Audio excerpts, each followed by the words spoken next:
Hello, beautiful souls! I am Valeria Maritza at Healing Through You. I am an infinite being of light, and so are you. Today, the topic is what happens when we die. Whoa, yeah. So, this topic has been quite prominent in the last couple of weeks, and it has come through for me to speak about it. And so, from what I understand, and of course, I say from what I understand because I'm still here, not dead yet, from this lifetime. This is what is coming through. Number one, you guys know, I've told you all the time, we're an infinite being of light, right? So your soul is infinite, eternal, has been here forever, will continue to be here forever. Your body is the part that dies, right? So your soul comes into your body as an incarnation to experience life as a human in this lifetime, whichever lifetime you are in right now, listening to this.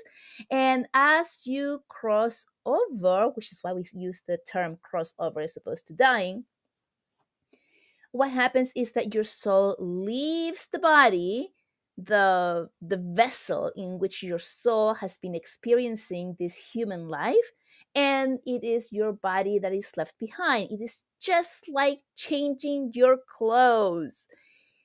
You are dressed up and you are whatever it is that you're wearing, that's what you're wearing all day, whatever it is, and then at the end of the day you take everything off and your clothes are left behind without you, without your essence, without your soul. So that's essentially, just to put it in very simple ways, what it's like for your soul to be here in a body, to incarnate and to experience life through your human body.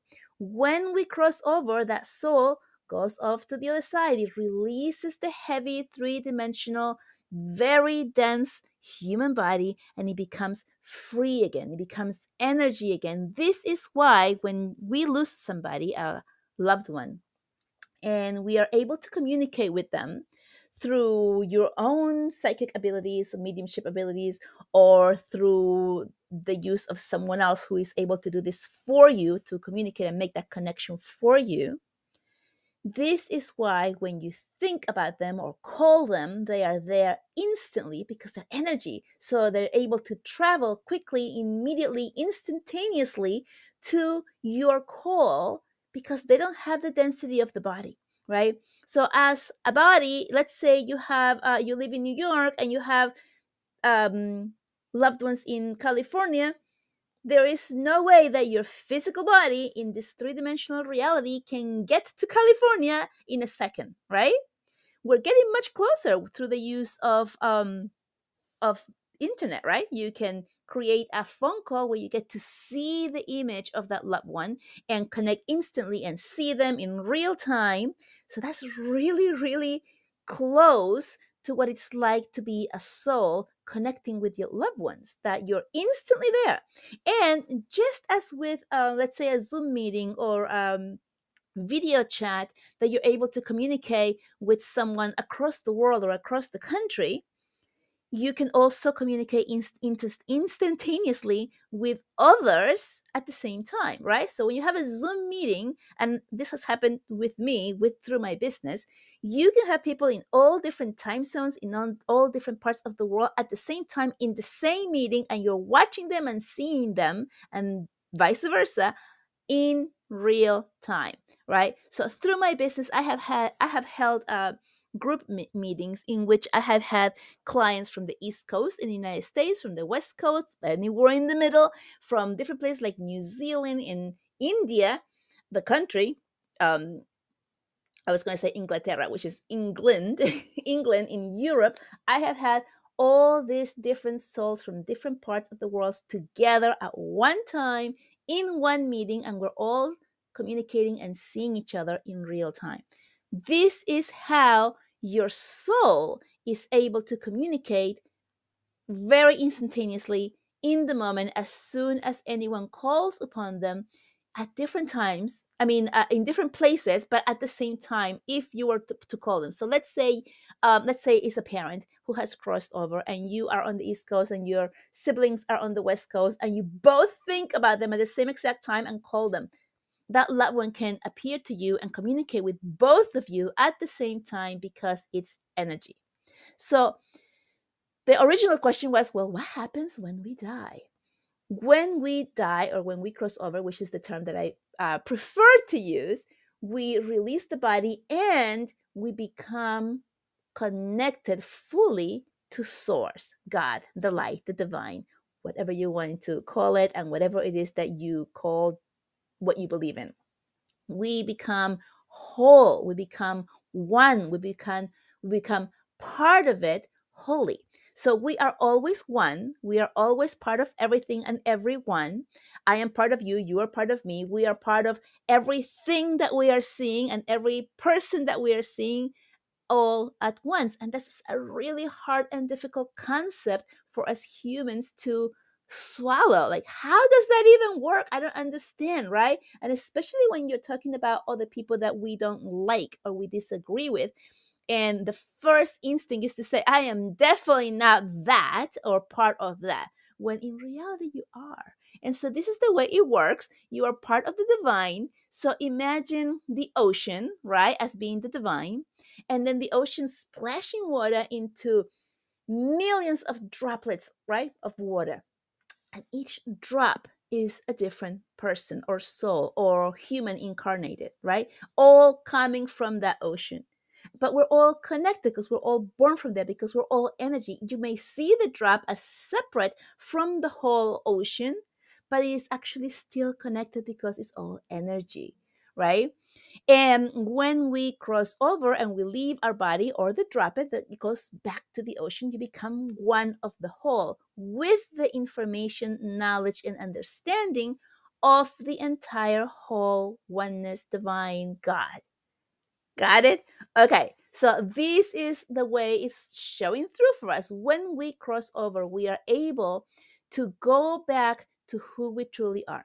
If you think of or believe in God or the divine as being pure, loving at all times, not the one that you were taught in a religious setting as you were growing up. I grew up in a Catholic setting, going to the Roman Catholic Church, where the teachings is that you are born a sinner and you need to cleanse yourself and you must follow these rules in order to be saved.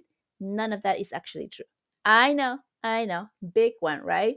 But what is actually true is that we are all part of the divine, or the divine itself, incarnated as a little droplet into this body that we are experiencing life. And because we're experiencing life, why would we do this, right? Why would the divine do this and create all of these millions of people, all different, with different moods, with different tastes, with different likes, with different wants? Why would the divine want that and create us to want to fight each other, hate each other, and do kinds of things that are not nice and or loving, if the divine is actually pure love? How does that work? It works because the divine wants to express itself and experience itself in all types of different ways.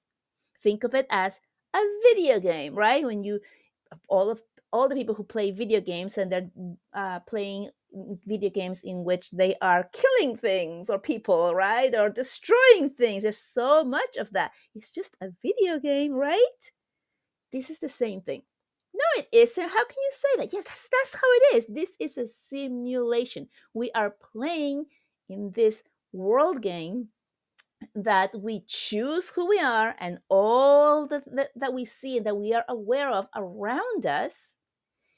And we have the choice, just like you have a choice when you're playing a video game on the screen on a computer, to do whatever it is that you want to experience, how that feels, to experience that quote unquote fun.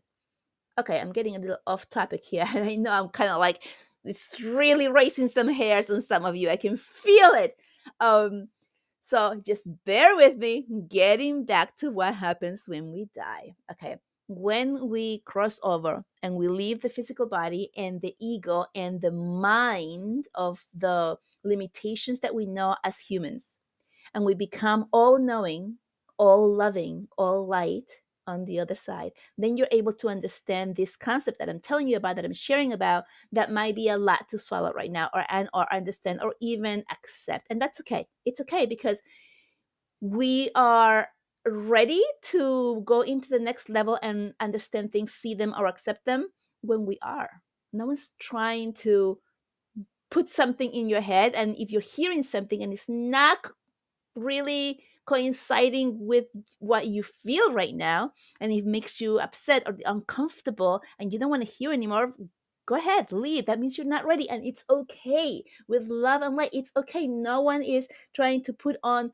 a different type of sorry about that, um a different type of belief in what you're ready to receive right now, right? So when actually, before I started down my spiritual path, if somebody had used the word witch, I immediately would have like fear around it and all kinds of constrictions and not want to have anything to do with anything about it. However, after going down the rabbit hole and learning so much about different things, now I see the word witch as, let's say, the good witch. Because compare from the bad witch to the good witch, my whole perspective on it is like, oh yeah, okay, this is actually, it could be both things. It just refers to someone who's able to do things that other humans are not able to, not because they're not able to, but because they choose not to be open to it at this time, which is completely fine. Does that make sense? Okay.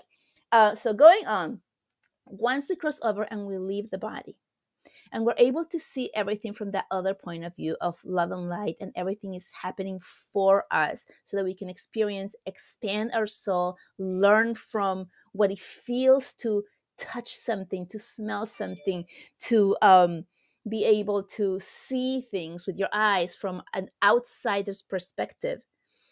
Because, and I'm going back to what it feels like, from what I understand, on the other side, when you are in soul form and you feel or you think about, and I'm using those human words because I don't have any other words to use. Let's say you're like, oh, I would like to go to see the Eiffel Tower, and all of a sudden you are the Eiffel Tower. So it's different. Or let's say like, oh, look at I'm looking at a peach tree. I'm like, wow, look at those peaches, they look so amazing. And all of a sudden you are the peach. So it feels like you become the thing that you put your attention to, which is different than going to see the tree and smell the tree or taste the tree. I mean, the tree, the peach, um, which are the things that you're able to do in your human body. This is one of the reasons that you become a human, that you come into this human body to experience the things that you cannot on the other side, because on the other side, you are everything, right? So when we're talking about you are one, and everything is one together, that's what it means. You're able to experience everything, but because you are it. So if you think of a peach, you become the peach. Does that make sense? If you're thinking of the ocean, you become the ocean.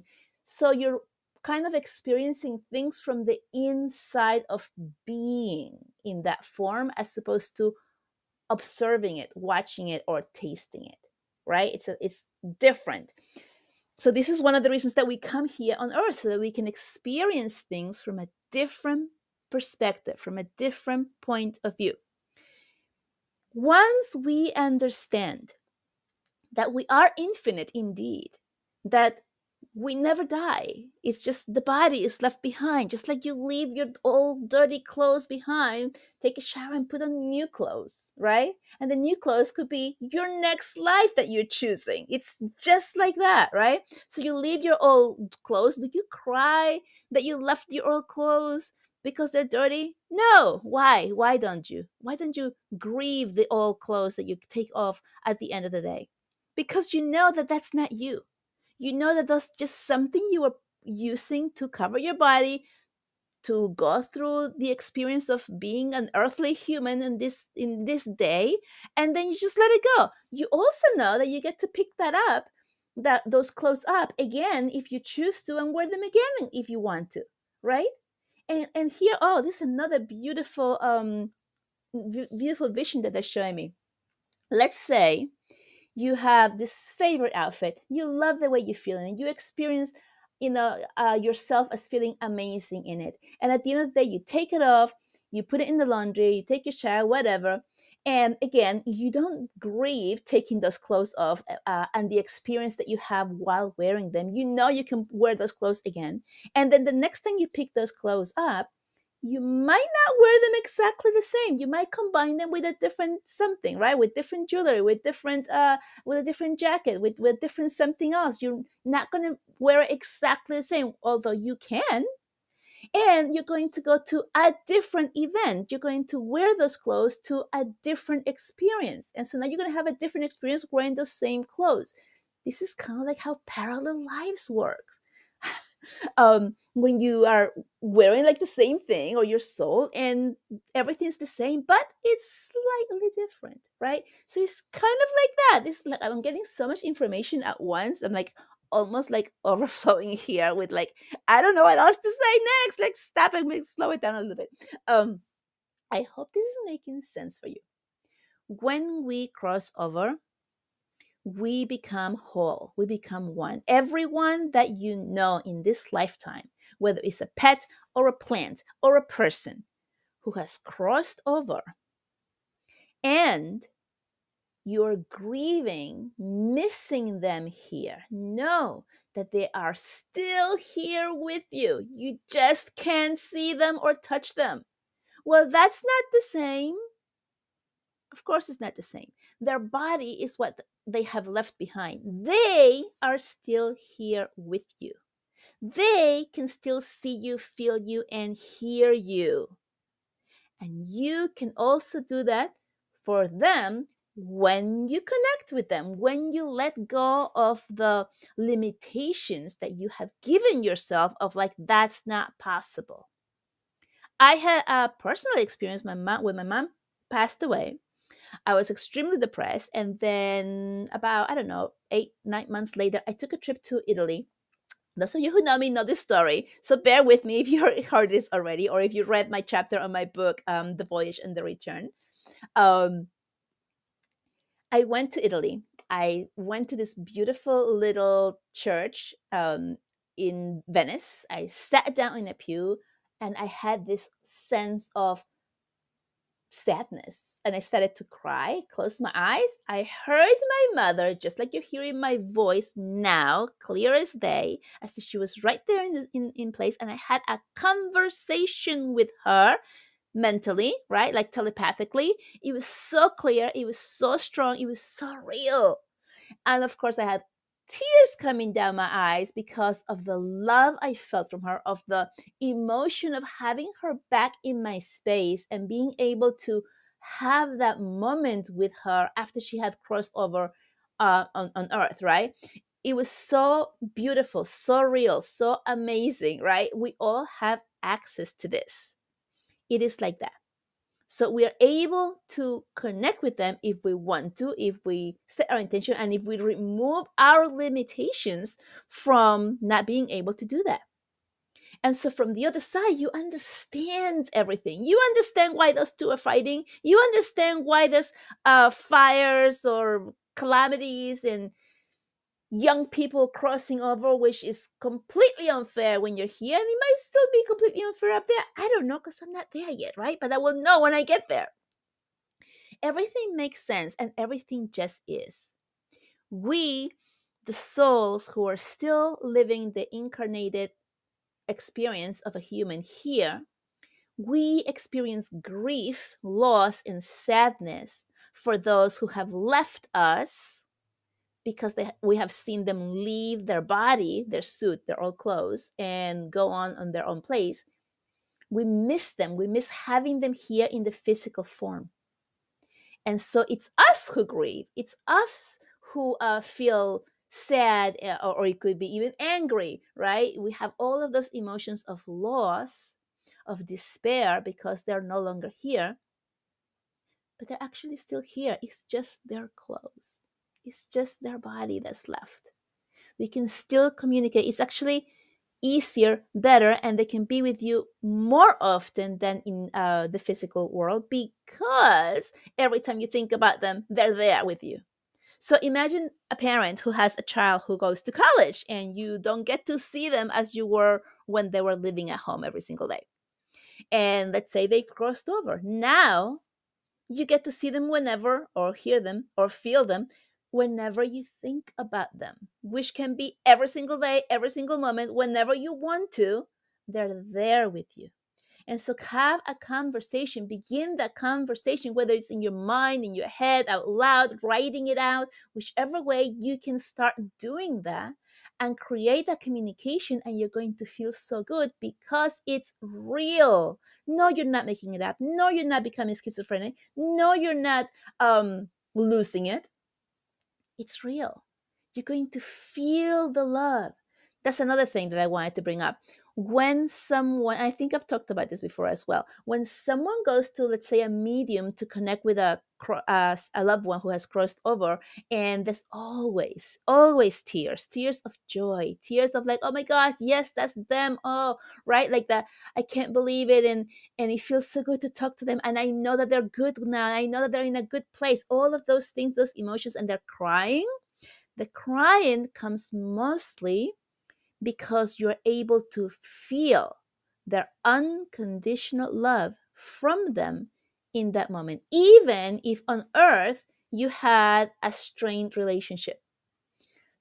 So, moving on to strained relationships, or relationships where you had parents that were not so nice to you, right? Remember, they were playing a role in a video game to play that role of that brought you all kinds of um, anger or sadness, or feelings of being less than, so that your soul could experience that and expand in that place, right? The more we experience, the more as our soul grows, expands, and understands what it feels like. And why would we want to do that? Well, why do you go to the movies, right? Why do we go to the movies? We go to the movies to be entertained, right? You see a movie of whatever genre you choose. You choose a comedy, a romance, a horror movie, an action movie. Um, what do you call that? I can't even think of the actual word. What is that? Fantasy, right? Okay. Any type of movie that you enjoy, you go to watch it because you want to be entertained. And look at your life here, your incarnation here as a human in the same way. You are choosing to play a role in this world. Everyone around you has chosen to play that role as well, right? You have a movie, there's always a villain there. Why is there a villain? So we can experience that feeling of not liking them when you're watching it, right? And then usually, mostly, at the end, the hero comes up on top, the villain is destroyed, or the villain turns to be a good one, right? And you have all of that sense of emotions of inspiring feelings and everything. You're watching it to be entertained. This is your life. You are playing a role here. Your parents, as or partners, as bad as they might have been in the three-dimensional world, they are playing a role of doing this because they chose to help you experience the things that you chose to experience here for your own soul's growth and experience and expansion. Okay. And once everybody crosses over, leaves their body here, you go back on the other side as pure, unconditional love and light. And you have this beautiful reunion of like, yay, wasn't that fun? No, it wasn't. I know. It might be if you're having a really difficult time on earth right now. It might feel like, yeah, like, why would I even want to choose that? Like, I didn't choose that. Trust me, you did. This is the way it happens. So, what happens when we die?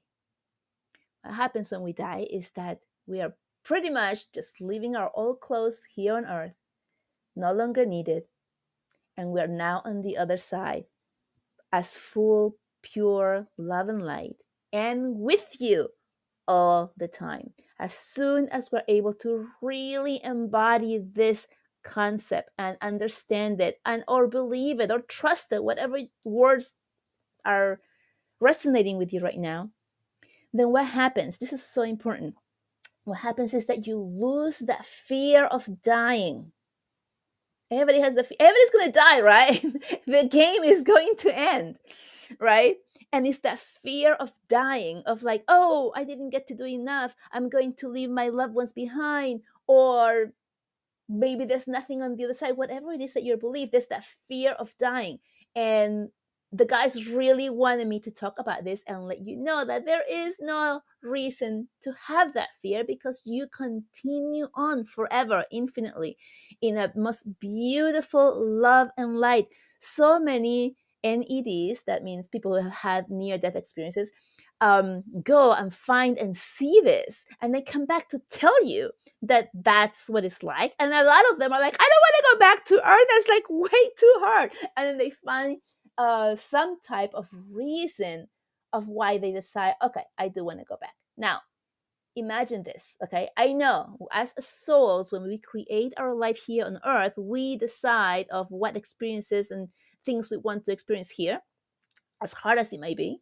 And then once we're here as humans and we have forgotten who we are, it's really easy to believe like, I would have never in a million years chosen this path of this life experience for myself. I would have never, right? And that's when we are in the middle of anger and disgust and really feeling separate from the divine being that we actually are.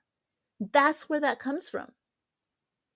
And when we go back, we're like, oh, yeah, of course I did. So when people have near death experiences and they have gone through the difficult parts of life and they go and experience love and light again, and then they're giving the gift of remembering that beautiful love and light. And they're like, no, I don't want to go back. But then they do choose to come back again. Why would they choose to? It's because they understand and realize that there's something more for them to do, life purpose, call it whatever you want, here on earth before their time in this incarnation actually expires. And a lot of them do go through a period of depression because they're coming down from this high of being the love and life, of remembering what else is possible, and then coming back to the density of their body, of the world, seeing the chaos that's going around and not liking it, and figuring like, why did I ever decide to come back? But knowing deep inside that it is because there's a greater reason of why they're here, right? They're making a huge difference that's really making the heart and soul one, and is able to create that love and light and to everyone that they touch, and to help others get to that part themselves. It is just so much more than the physical body that we are. We are so much more than that. Once you're able to remove the fear of dying and remove the fear of someone else that's close to you dying, then you're able to really appreciate every moment, every person, and everything that you do. And you can elevate your life. You can elevate your life experience here because you have the understanding that you get to play. And if you are playing, why not choose joy and love in your game? Why choose the horror movie if you're no longer resonating with that? Choose the life that you want. Create the life that you want, because it is that simple. You get to choose, you get to change the roads, you get to change the channel, so to speak, and create the life that you want. You don't have to stay where you are. You have to believe that this is your reality. You're creating it and you get to choose it. So as you remember that, oh, I came here to play, to experience, also remember that you also get to change it. With that, I hope this has been so eye-opening, helpful to you. Let me know. I love you so much, and I will talk to you soon. Bye-bye.